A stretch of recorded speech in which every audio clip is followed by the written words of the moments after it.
नमस्कार दोस्तों, मैं हूं ममता और आप देख रहे हैं मेरा यूट्यूब चैनल। आज हम जानने वाले हैं कि कैंसर के बारे में। कैंसर चिकित्सा में फलों का क्या महत्व है। कैंसर रोग के इलाज में जितना महत्व परहेज का है, उतना ही महत्व फल, सब्जियों और जो आहार रोगी ग्रहण करता है उसका भी है। रोगी द्वारा वैसे तो हरी सब्जियां, फल, दूध और कई प्रकार के पौष्टिक आहार का सेवन किया जाता है, परंतु मैं आपको कई विशेष गुणों वाले फलों के बारे में बताने जा रही हूँ, जो कि विशेष रूप से एंटीऑक्सीडेंट गुणों के कारण, विशेष औषधि गुणों के कारण कैंसर रोगी को यथासंभव खाने चाहिए, उनका जूस बनाकर पीना चाहिए। इसके पीछे 4 प्रमुख कारण है। फल पाचन में आसान होते हैं, फलों में भूख बढ़ाने की क्षमता होती है और वो सामग्री की तुलना में जहरीले तत्वों की मात्रा कम पाई जाती है।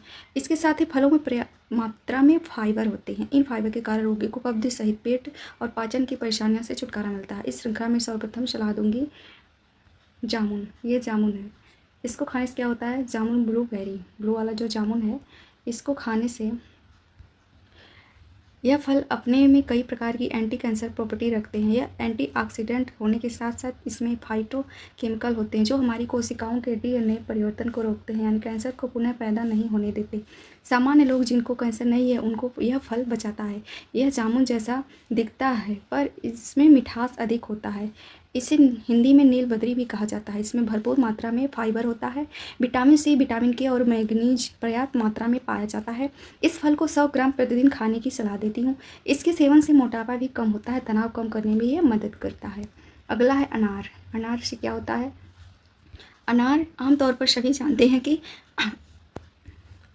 कि अनार के सेवन से आपके शरीर में रक्त का निर्माण तेजी से होता है। अनार में ऐसे एंटीऑक्सीडेंट पाए जाते हैं जिनमें कार्बन डाई गैसों का दुष्प्रभाव जो हमारे कोशिकाओं को होता है, उन कोशिकाओं की रिपेयरिंग अनार के सेवन से होती है। कैंसर रोगी का पाचन प्रभावित होने से जो एलडीएल कोलेस्ट्रॉल के विपरीत प्रभाव को अनार का रस समाप्त करता है।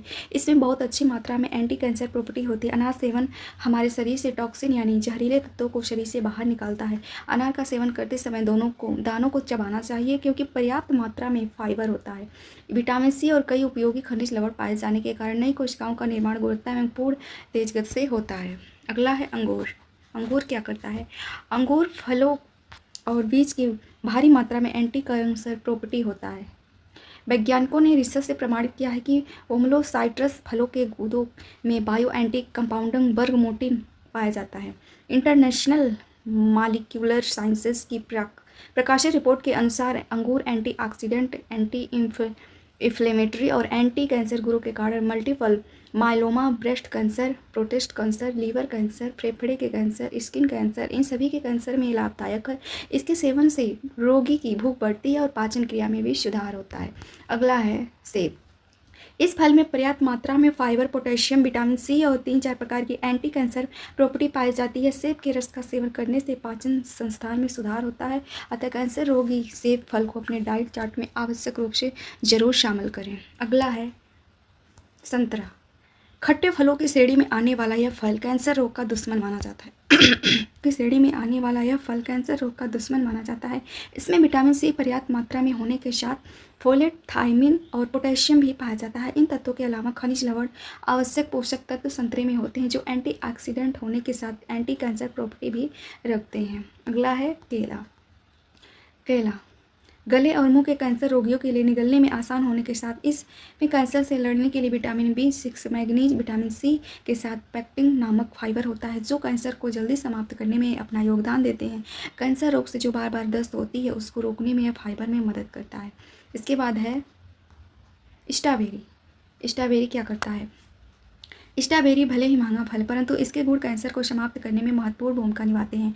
इसमें पाए जाने वाली विटामिन सी, पोटेशियम, मैग्नीज, फालेट और एंटीऑक्सीडेंट तत्व पाए जाते हैं जिसके कारण पेट व आंतों के कैंसर में स्ट्रॉबेरी विशेष लाभ प्रदान करती है। इसके साथ साथ जामुन, नाशपाती, अमरूद, नींबू जैसे फल भी कैंसर को ठीक करने में मददगार होते हैं। अब इन सब्जियों से बन सकती है कैंसर की दवाइयाँ। रिसर्च हुआ चौंकाने वाला खुलासा। सब्जियाँ में आपने अभी तक फल के बारे में जाना, अब सब्जियों के बारे में थोड़ा सा जान लेते हैं। कैंसर दिनों दिन लोगों के लिए काल बनता जा रहा है। क्या कि जिसको देखो उसको कैंसर हो जा रहा है, बच्चों को, बड़ों को, उम्र नहीं देख रहा है कब किसको क्या हो जा रहा है। इसके लिए बहुत ही गंभीर समस्या हो गई है। हमारा खान पान बहुत ही ज़्यादा ख़राब हो गया है, लाइफ स्टाइल बहुत बिगड़ गई है, इसकी वजह से बीमारियाँ हो रही हैं। इनसे बचने के लिए हमें अपने आप को खान पान की जो है उसको बदलना होगा थोड़ा सा तरीका। कैंसर से दुनिया भर में 96 लाख लोगों की मौत हो रही है। 2020 में कैंसर करीब 2 करोड़ नए मामले सामने आए थे। कैंसर आज दुनिया का सबसे गंभीर बीमारी बन चुका है। इनसे होने वाली मौत की आंकड़े अभी काफ़ी डरावने हैं। साल 2020 में दुनिया भर में कैंसर से करीब 1 करोड़ मौतें हुई थी। वहीं भारत की बात करें तो 159 लोगों की मौत कैंसर की वजह से हर घंटे हो रही है। इन आंकड़ों के जरिए कैंसर की गंभीरता में एक नई बात सामने आती है कि हर कोई समझ सकता है। ऐसे में कैंसर के इलाज के लिए दुनिया भर में वैज्ञानिक नए नए रिसर्च करते रहे। हर रिसर्च वहीं अर्नपोलेट के शोधकर्ताओं ने एक अध्ययन में बताया कि आने वाले समय में सब्जियों से कैंसर की दवाइयां बनाई जा सकती हैं। शोधकर्ताओं ने सोलमनजीन वाले पौधे से ऐसे बायोएक्टिव यौगिकों की पहचान की है कि शोधकर्ताओं के मुताबिक इस यौगिक की मदद से कैंसर के इलाज के लिए नई दवाएं बनाई जा सकती हैं। कैंसर पर किया गया शोध जर्नल फ्रंटियर्स इन फार्माकोलॉजी में प्रकाशित किया गया है। कैंसर पर किया गया रिसर्च प्रोफेसर मैग्डालेना विक्किल के नेतृत्व में पोलैंड के पोजनैन स्थित एडम मिक्कीविच यूनिवर्सिटी के शोधकर्ताओं ने किया। शोधकर्ताओं ने ग्लाइको अल्कलाइड नामक बायोएक्टिव यौगिकों की समीक्षा की है। बता दें कि यह यौगिक टमाटर, आलू जैसे सब्जियों में पाया जाता है। रिसर्च में यह बात सामने आई है कि इस यौगिक से कैंसर का इलाज संभव हो सकता है। शोध में यह बातें सामने निकल कर आई हैं कि ग्लाइको अल्लाइड कैंसर कोशिकाओं की वृद्धि को रोकने में और कैंसर कोशिका को खत्म कर सकता है। शोधकर्ताओं ने इस रिसर्च में 5 ग्लाइको अल्लाइड यौगिक सोलानिन, चाकोलिन, टोमेटोलिन और सोलामार्गिन का अध्ययन किया है। शोधकर्ताओं के मुताबिक कई ऐसे पौधे हैं जो जहरीले होते हैं। हालांकि वही खुराक जहर को भी दवा में परिवर्तित कर सकता है। वैज्ञानिकों को अगर अल्काइड की सही खुराक मिल जाए तो इसकी मदद से कई बीमारियों के लिए दवाएं बनाई जा सकती हैं। कैंसर की जाँचें, बात करते हैं कि कैंसर की जांच कैसे होती है। कैंसर की जांच के लिए एक्सरे, CT स्कैन, MRI, पेट CT या पेट स्कैन किया जाता है। एक्सरे की लगभग रेट 125-500 रुपये, हर जगह इसका रेट अलग होता है। ये रेट के बारे में हम ज़्यादा नहीं बात करेंगे, इसके आगे चलते हैं। लंग कैंसर में एक्सरे कराया जाता है। एक्स रेडिएशन की छोटी मात्रा है जो हड्डियों में कैल्शियम होने से एक्सरे को सबसे ज़्यादा सोखती है, जिसके कारण हड्डियाँ सफ़ेद दिखाई देती हैं। वसा और अन्य नरम ऊतक कम सोखते हैं, वे स्लेटी दिखाई देते हैं।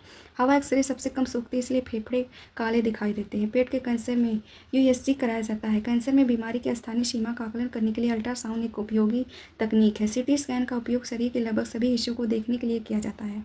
लीवर, लंग्स, ब्रेन, फेफड़े आदि कैंसर में पता लगाने के लिए CT स्कैन कराया जाता है। MRI विशेष रूप से ब्रेन ट्यूमर में कराया जाता है। हड्डी के कैंसर में भी MRI कराते हैं। मस्तिष्क और रीढ़ की हड्डी के ट्यूमर को देखने का सबसे अच्छा तरीका है MRI। पेट CT द्वारा शरीर के सभी हिस्सों में कहाँ कहाँ कैंसर है उसकी जांच की जाती है। इसके द्वारा शरीर के कौन कौन से हिस्से में कैंसर इसका पता किया जाता है। एक्सरे को सामान्य भाषा में एक्स रेडिएशन कहते हैं। इसकी खोज 1995 में जर्मनी प्रोफेसर विल्हेम कॉनराड रोएंटजेन, इसे हिंदी में एक्स किरण कहा जाता है। USG, इसे अल्ट्रासाउंड सोनोग्राफी या सोनोग्राफी भी कहा जाता है, ध्वनि परिवर्तन के सिद्धांत पर कार्य करती है। इसके माध्यम से विशेषताएं पेट के आंतरिक अंगों का चित्र लिया जाता है। आज के लिए कलरफुल भी होने लगी। इसे अंग्रेजी में अल्ट्रासाउंड या संगम को मिलाकर अल्ट्रा संगम USG कहते हैं। CT स्कैन की फुल फॉर्म होती है कंप्यूटेड टर्मोग्राफी स्कैन, यानी कंप्यूटरीकृत सोनोग्राफी। यह शरीर के कठोर अंगों को देखने के लिए की जाती है। इसके कंप्यूटर द्वारा नियंत्रण वाले एक्सरे भी कहा जाता है। पेट स्कैन में पॉजिट्रॉन, पेट CT स्कैन क्या है? पॉजिट्रॉन एमिशन सोनोग्राफी कहते हैं। इसमें मरीज को एक विशेष ग्लूकोज के साथ रेडियो आइसोटोप का इंजेक्शन दिया जाता है, जिसकी वजह से कैंसरग्रस्त कोशिकाएं चमकती हुई फोटो देती हैं। MRI, इसे हिंदी में चुंबकीय अनुवाद प्रतिबिंब कहते हैं। वो अंग्रेजी में यानी मैग्नेटिक रेजोनेंस इमेजिंग कहते हैं। रोगी को एक बहुत शक्तिशाली रेडिएशन युक्त ट्यूब में लेटाकर बार बार गुजारा जा सकता है। इसका संचालन रेडियोग्राफर ही कर सकता है। इसकी पूरी प्रक्रिया टेलीविजन मॉनिटर पर देखा जाता है और इसकी फ़ोटो एक्सरे जैसी फिल्मों के लिए रूप में लेकर केंद्रीय कंप्यूटर के माध्यम से प्रिंट रिपोर्ट प्राप्त की जाती है। इस क्रिया में 15 से 90 मिनट तक लग जाते हैं। इसमें टाइम थोड़ा ज़्यादा लगता है। बायोप्सी क्या है? ये भी बहुत ही खतरनाक है। इसमें टिश्यू की जांच माइक्रोवेव द्वारा करते हैं। उसे करने के लिए निम्न तरीके हैं। पूरी गिल्टी की जांच। कैंसर की गिल्टी को या तो पूरा या उसमें एक टुकड़े को ऑपरेशन द्वारा निकाल कर उसकी जांच की जाती है। काफ़ी दर्द होता है इस जांच में। अगर संभव हो तो पूरी गिल्टी को समूचा निकालना चाहिए, जैसे कि स्तन की गिल्टी। परंतु अगर ट्यूमर बहुत बड़ा हो तो आसपास के अंगों से जुड़ा हो तो उसमें एक टुकड़े को निकाल कर उसकी बायोप्सी जांच कराना चाहिए। गिल्टी के इस टुकड़े को माइक्रोस्कोप द्वारा जांच करना एक जटिल क्रिया है। इस टुकड़े को ज़रूरत के अनुसार अलग अलग रासायनिक पदार्थों द्वारा रंगा जाता है और फिर नीचे रख कर इसकी जांच की जाती है। माइक्रोस्कोप के नीचे यह अपने आकार को 25,000 गुना अधिक बड़ा करके देखा जाता है। इसके प्रत्येक कोशिका स्पष्ट नजर आती है और उसकी विस्तृत रूप से जांच की जाती है। बायोप्सी की जांच कम से कम 48 घंटे लग सकते हैं, परंतु फ्रोजन तकनीक से यह संभव हो कि टिश्यू का रोग निदान 5 से या 10 मिनट में किया जा सके। बायोप्सी जांच से निम्नलिखित चीज़ों का पता लगता है: कैंसर की किस्म, उसकी उप किस्म या उसकी वृद्धि की अवस्था कितनी, कैंसर की कोशिकाओं का कोण लसिका धमनियों में प्रवेश हुआ या नहीं, अगर हुआ तो यह बीमारी की अग्रिम स्टेज और संकेत करता है। CT scan.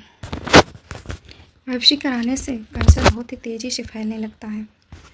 अगर इसकी बायोप्सी के बाद आपको तुरंत जो डॉक्टर बोलते हैं वो करवाना अनिवार्य है, वरना बचने की संभावना बहुत ही कम होती है। CT scan. 1972 में प्रोफेसर गोडरिक ने अलेक कार्मार्क के साथ मिलकर निदान करने के लिए रेडियोलॉजी में एक क्रांतिकारी तकनीक का अन्वेषण किया, जिसे कंप्यूटराइज्ड टोमोग्राफी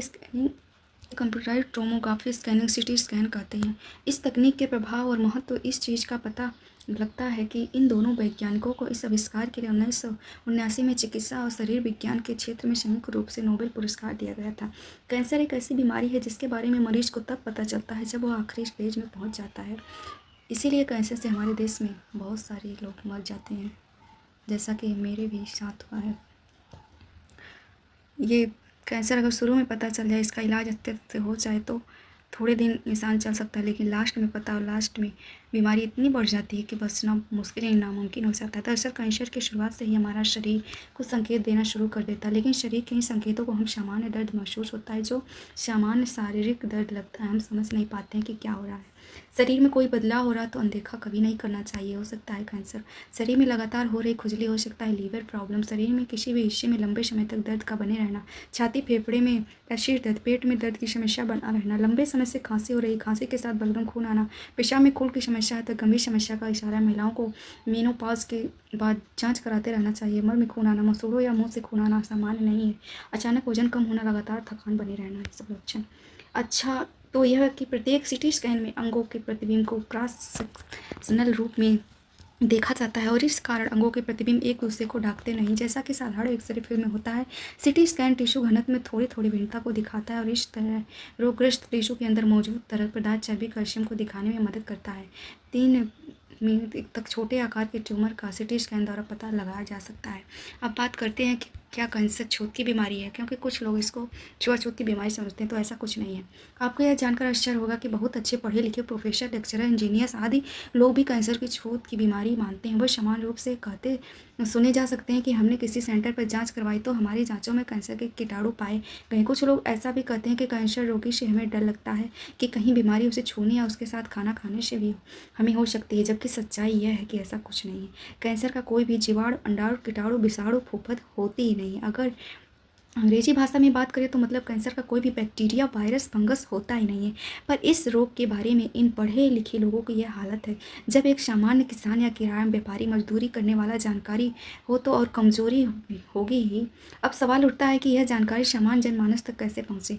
उस जनमानस में मन में सैकड़ों वर्षों से एक ही अंधविश्वास जैसी धारणा के चलते नहीं चाहते कि रोगी और परिवारजन भयग्रस्त होने के साथ आर्थिक दिवालियापन कष्टदायक स्थिति में पहुंच जाते हैं। मेरा स्पष्ट मत है कि कैंसर ना तो जानलेवा रोग है, ना हो छूत का रोग है।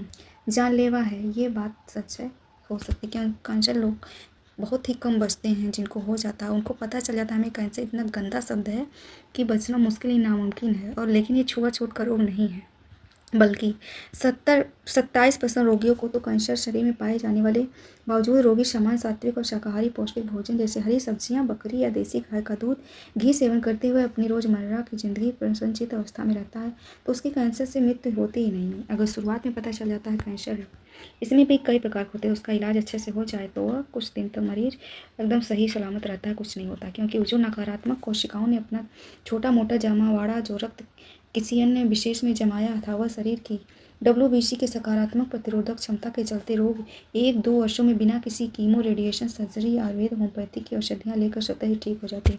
अगर शुरुआत में पता चल जाता है और कोई भी आयुर्वेद या कोई भी औषधि से वो ठीक हो जाता है, कीमो की ज़रूरत नहीं पड़ती है। अब तो वैक्सीन भी आ गई कि वैक्सीन से भी मरीज़ एकदम सही रहता है। आजकल होने लगा है बहुत ही कम उम्र में कैंसर। कैंसर ऐसी बीमारी हो गई कि बच्चों में छोटे-छोटे 1 साल के, 6 महीने के, 2 महीने के बच्चों में भी हो जाता है। जैसा कि बच्चों में रक्त कैंसर ज़्यादा होता है, मस्तिष्क और गुर्दे का कैंसर बहुत ही छोटी उम्र में देखा जा सकता है। आमतौर पर कैंसर की बीमारी 50 से 60 वर्ष की उम्र के बाद पाई जाती है। पहले पाई जाती थी लेकिन अब नहीं। जैसे-जैसे उम्र बढ़ती जाती है वैसे वैसे कैंसर का प्रकोप भी बढ़ता जाता है। हम जानते हैं कि हम बढ़ती उम्र को रोक नहीं सकते हैं, नहीं रोक सकते, परंतु हम जीवन में ऐसे तत्वों को कम कर सकते हैं जो कैंसर की उत्पत्ति में मदद करते हैं। सब जीवित प्राणी जैसे कि मनुष्य, कीड़े मकोड़े सूक्ष्म जीवाणु इत्यादि कोशिकाओं से बने होते हैं। सूक्ष्म जीवाणु केवल मात्र एक कोशिका से बने होते हैं, परंतु मानव असंख्य कोशिकाओं से बने होते हैं और यह कोशिकाएं अलग अलग काम करने के लिए भिन्न भिन्न प्रकार की होती हैं। जैसे कि लिंग कोशिका शुक्राणु और डिंब उत्पत्ति का काम करती हैं। सच तो यह कि जीवन का आरंभ तभी होता है जब डिंब और शुक्राणु आपस में संबंध स्थापित करते हैं। इसी तरह से मांसपेशिका की कोशिकाएं भिन्न प्रकार की होती हैं और ये अपनी क्रिया से गत पैदा करती हैं। आज के लिए इतना ही क्योंकि वीडियो बहुत लंबा हो जाएगा। उम्मीद करते हैं कि आपको कुछ कैंसर के बारे में जानकारी मिली होगी। इसलिए सावधान रहें, सतर्क रहें, अपने और अपने परिवार का ख्याल रखें क्योंकि जिसको कैंसर हो जाता है उसको लेकर पूरा परिवार बहुत ही ज़्यादा चिंतित और परेशान रहता है क्योंकि सबके पास इतना महंगा इसका इलाज है। Chemotherapy, radiation, bone marrow transplant, वो भी समय रहते अगर किया जाए तो इंसान बचता है, वरना किसी भी हालत में बचना मुश्किल हो जाए। इसलिए अपने परिवार का बहुत अच्छे से ध्यान रखिए। मिलते हैं अगले वीडियो में, तब तक के लिए नमस्कार।